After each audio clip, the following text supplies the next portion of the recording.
Hai Dekar, salam cerdas untuk siswa-siswi Indonesia. Assalamualaikum warahmatullahi wabarakatuh. Salam sejahtera untuk kita semua. Perkenalkan, nama saya Gladys Setno Maharani SPD MPD. Biasanya saya dipanggil Teacher Eno. Kali ini kita akan membahas tentang teori masuk dan berkembangnya Islam di Indonesia. Kita mulai dari jalur penyebaran agama Islam. Jalur penyebaran agama Islam di Indonesia itu ada dua. Yang pertama jalur utara dan jalur selatan. Jalur utara yaitu Arab, Damaskus, Baghdad, Gujarat, Sri Lanka, dan Indonesia.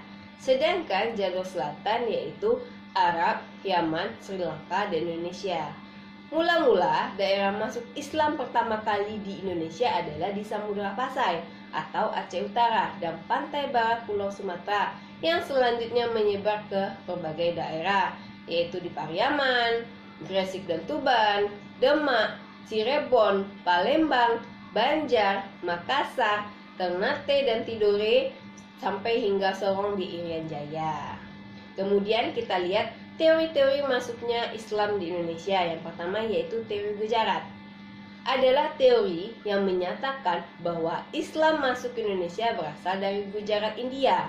Dicetuskan oleh dua orang sejarawan yang bernama Snorkhorgi dan J. Pineapple. Menurut mereka, Islam masuk ke Indonesia sejak awal abad ke-13 Masehi bersama dengan hubungan dagang yang terjalin antara masyarakat Nusantara dengan para pedagang Gujarat yang datang.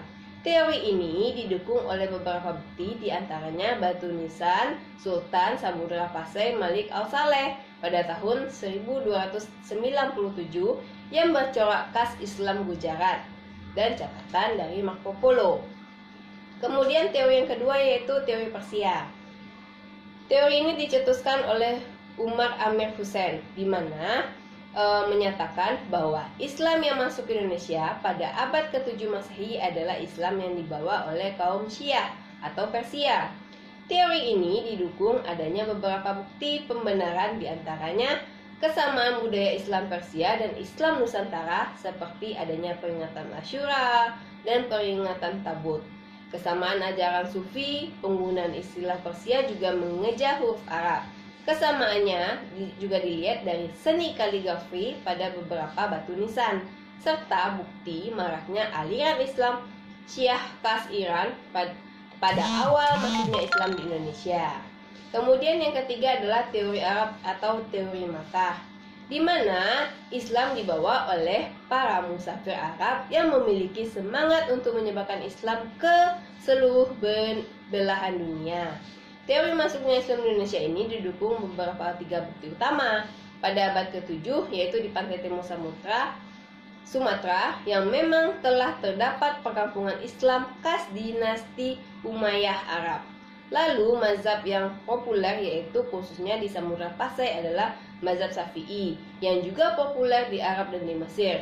Dan yang ketiga adalah penggunaan gelar Al-Malik pada raja-raja Samudra Pasai yang hanya lazim ditemui pada budaya Islam di Mesir. Kemudian teori yang keempat adalah teori Cina. Teori ini dicetuskan oleh Slamet Mulyana, di mana menyebutkan bahwa Islam masuk ke Indonesia karena dibawa perantau Muslim Cina yang datang ke Nusantara. Teori ini didasari pada bukti, yaitu fakta adanya perpindahan orang-orang Muslim Cina dari Keraton Cina ke Asia Tenggara, khususnya Palembang pada abad 879 Masehi. Kemudian adanya Masjid Tua dan banyak lainnya. Yang terakhir adalah teori maritim, di mana teori ini pertama kali dicetuskan oleh sejarawan asal Pakistan, N.A. Balogh. Teori ini menyatakan bahwa penyebaran Islam di Nusantara tidak bisa dilepaskan dari kemampuan umat Islam dalam menjelajah samudra.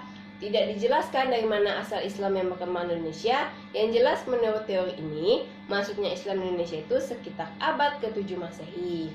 Kemudian yang terakhir adalah metode-metode masuknya Islam di Indonesia. Ada beberapa metode masuknya Islam di Indonesia. Yang pertama yaitu saluran perdagangan, saluran perkawinan, saluran tasawuf, saluran pendidikan, saluran kesenian, saluran politik.